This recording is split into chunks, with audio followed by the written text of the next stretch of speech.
ఇప్పుడున్న రెవెన్యూ వ్యవస్థ రద్దవుతుంది, రిజిస్ట్రేషన్ వ్యవస్థ రద్దవుతుంది. టైటిలింగ్ రిజిస్ట్రేషన్ ఆఫీసర్ అనే ఒక అతన్ని అపాయింట్ చేస్తారు మండల స్థాయిలో. ఇక అతనే సర్వాధికారం. ఈ ఆంధ్రప్రదేశ్లో అతను పర్మిషన్ లేకుండా ఒక అంగుళం భూమి కూడా అమ్మటానికి వీలు లేదు. దోవన పోయే దాయన అయినా సరే ఆ డిస్ప్యూట్ ఆస్తి మీద నాకు డిస్ప్యూట్ ఉందని చెప్పి ఒక లెటర్ రాసేస్తే అది డిస్ప్యూట్ రిజిస్టర్లో పోతుంది. డిస్ప్యూట్ రిజిస్టర్లో పోతే దాని మీద లోన్లు ఇవ్వరు, అమ్మటానికి వెళ్ళలేదు, తనఖా పెట్టడానికి వెళ్ళలేదు, లీజుకి ఇవ్వడానికి వెళ్ళలేదు, కుమార్తెలకు పసుపు కుంకుమ ఇవ్వడానికి కూడా వెళ్ళలేదు. ఈ చట్టంలో ఉన్న లోపం ఏంటంటే అసలు కోర్టుకు పోవటానికే లేదు. ప్రభుత్వం తన చేతుల్లో ఉంటే, ఈ చట్టం ఉంటే ప్రతి ఒక్కరిని లాక్కొని గుప్పెట్లో పెట్టుకొని లాగి ఏడిపించడానికి ఈ చట్టాలు పెడుతున్నాడు. ఇది సబబు కాదు, రైతుకి ఇబ్బంది.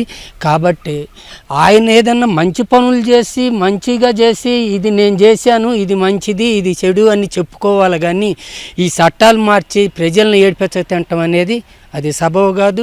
గవర్నమెంట్ మొత్తం కూడా కుట్రతోనే నడుస్తుంది.